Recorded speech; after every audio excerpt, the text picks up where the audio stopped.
Sa isang sulok ng probinsya, malayo sa ingay ng lungsod, may isang gusaling tila nakalimutan na ng panahon. Habang naglalakad ang isang mananaliksik sa daan na puno ng damo at alikabok, unti-unting lumitaw sa kanyang paningin ang isang lumang paaralan, ang paaralang elementarya ng San Isidro. Mula sa malayo, makikita na ang mga bakas ng pagkasira. Ang mga bintana ay basag at bukas sa hangin. Ang mga pader ay kulay abo na, tinaklob ng lumot at kalawang. Nang lumapit siya, nakita niya ang mga upuang natatakpan ng makapal na alikabok, isang lumang pisara na may mga bakas pa ng nakalimutang aralin, at mga silid-aralan na tahimik na parang walang buhay.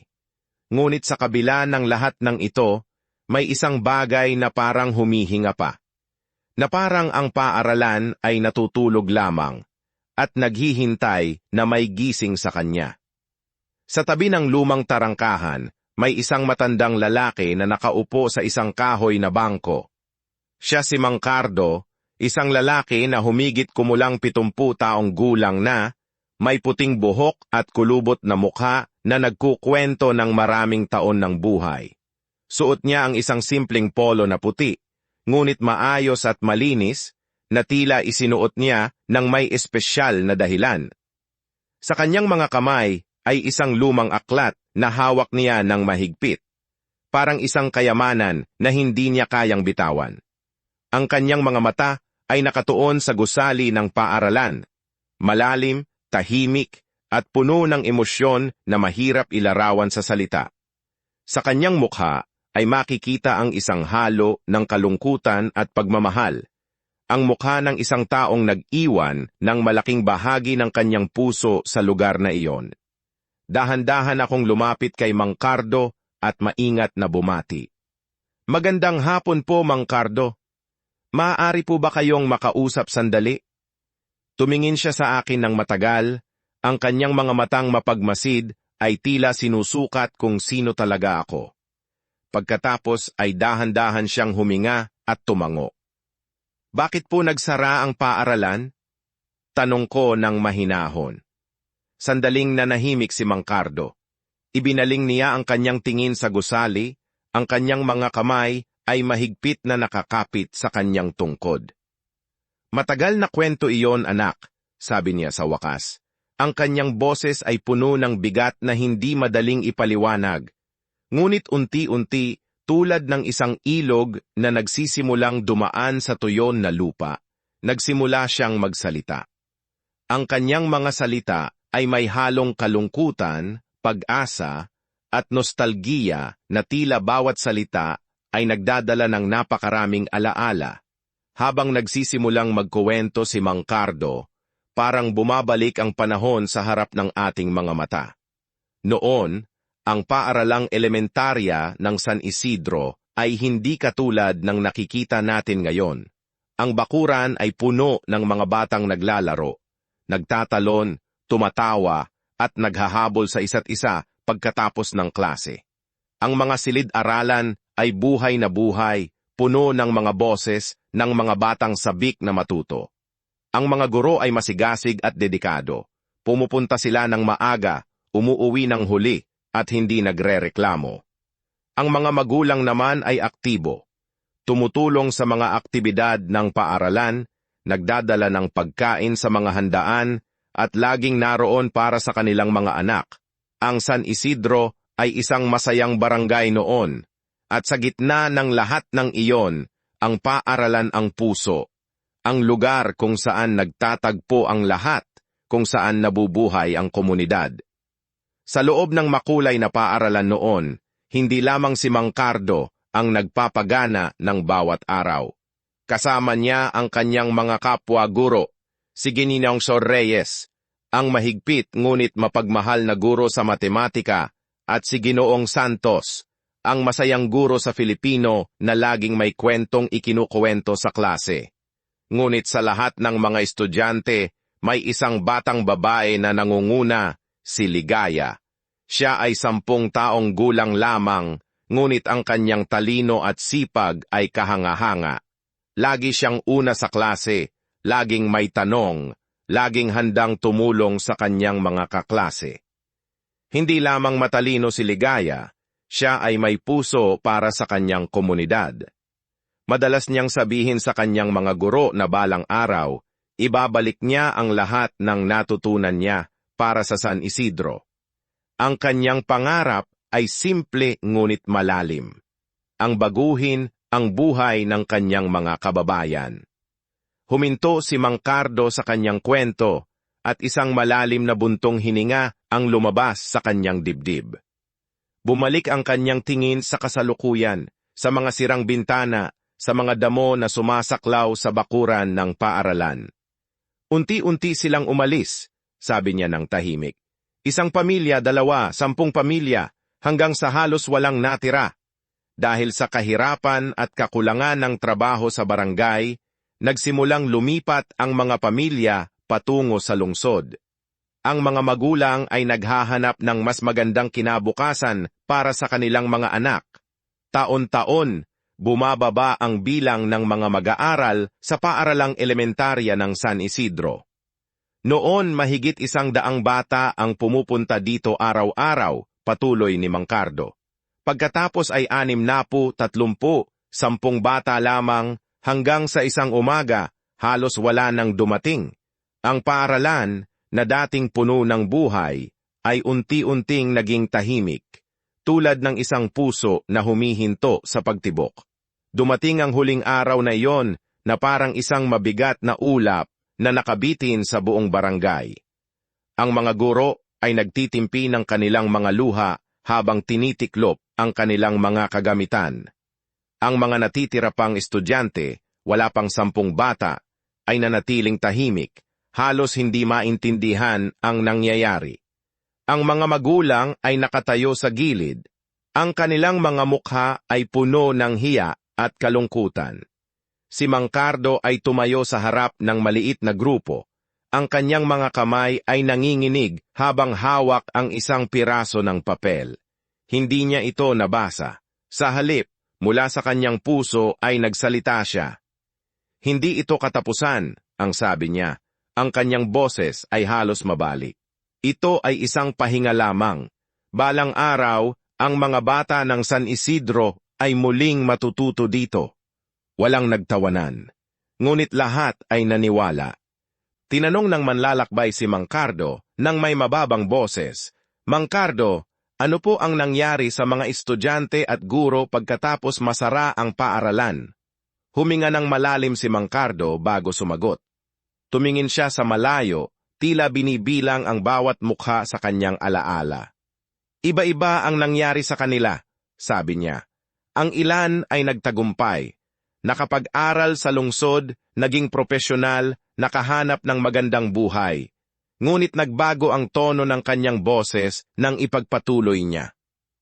Ang ilan naman ay naghirap.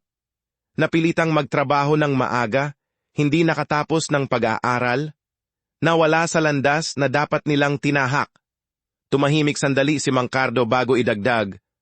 At ang ilan, nanatili rito sa barangay. Walang trabaho, walang direksyon, parang nawalan sila ng pag-asa nang mawala ang paaralan. Naramdaman ng manlalakbay ang bigat ng bawat salita ni Mang Cardo.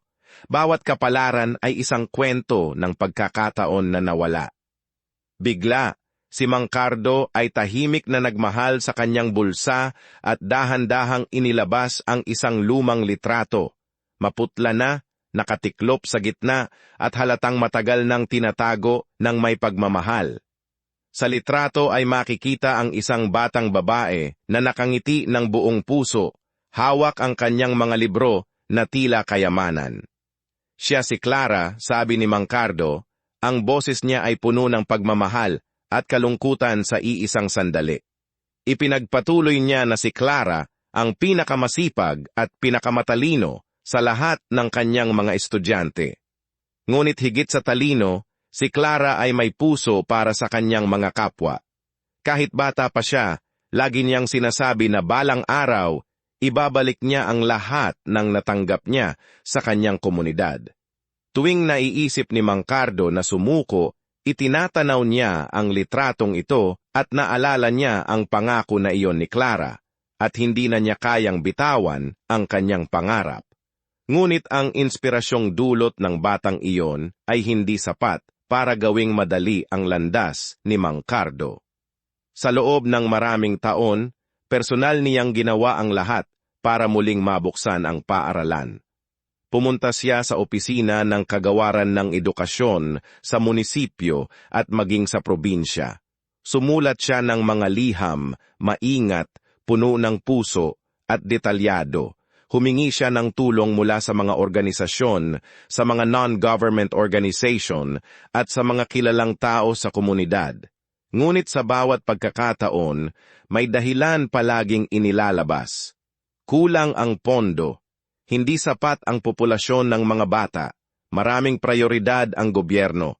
Paulit-ulit siyang tinanggihan. Bawat pagtanggi ay parang tinik na nagtutusok sa kanyang puso. Ngunit tuwing naalala niya ang mukha ng batang babae sa litrato, muling nagbabalik ang kanyang lakas upang subukan muli.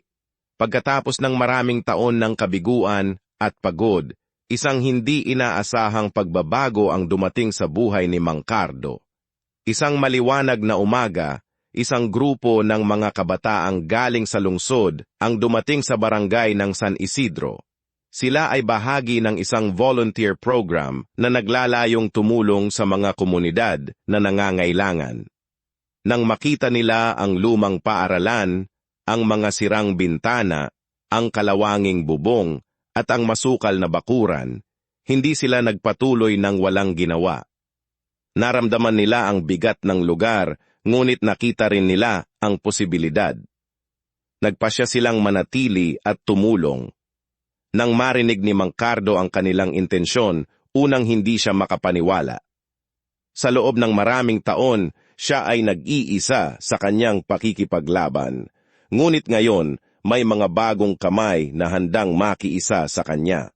Para sa kanya, ito ang unang tunay na pag-asa na naramdaman niya muli. Nang magsimulang magtrabaho ang mga voluntaryo, tila nagbago ang hangin sa buong barangay ng San Isidro. Armado ng mga walis, pala at pintura, sinimulan nilang linisin ang bawat sulok ng paaralan. Inalis nila ang mga lumang upuan, pinunasan ang mga bintana at dahan-dahang binura ang mga taon ng pagpapabaya.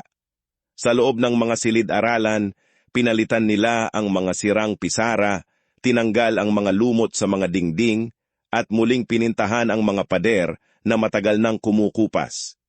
Hindi lang sila nagtatrabaho, nagkukwentuhan sila, tumatawa, at nakikinig sa mga kwento ng mga matatanda sa barangay.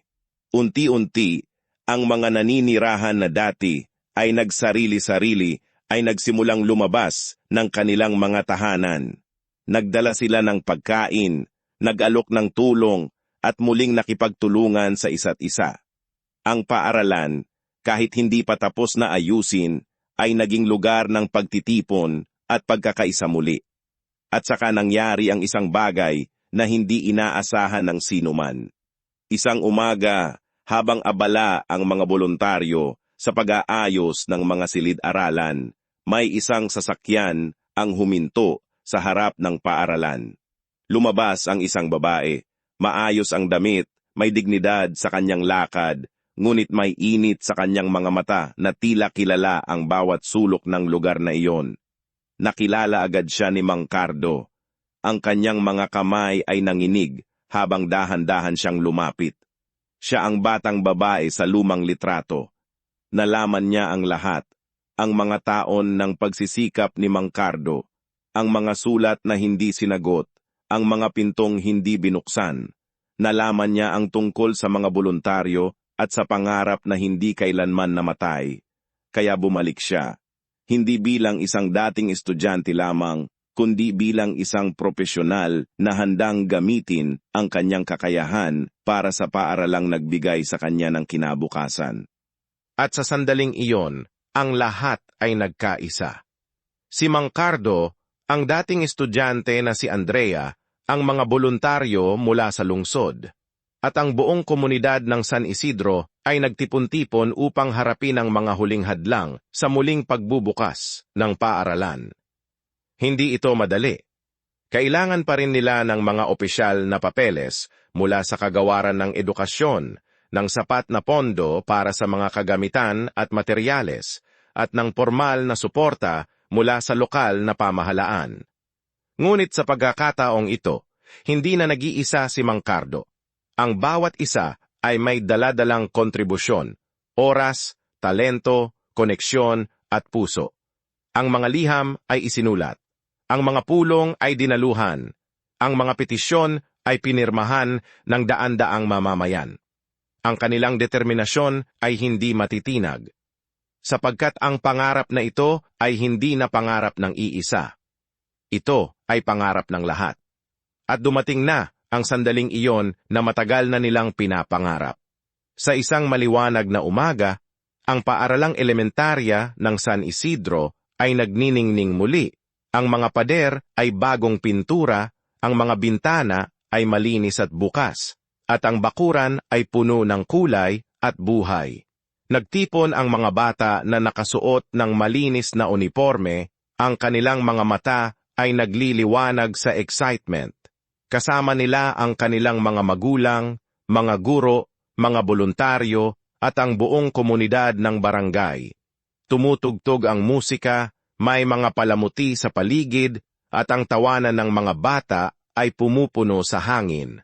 Sa harap ng paaralan, nakatayo si Mang Cardo, ang matandang guro na hindi sumuko sa kanyang pangarap.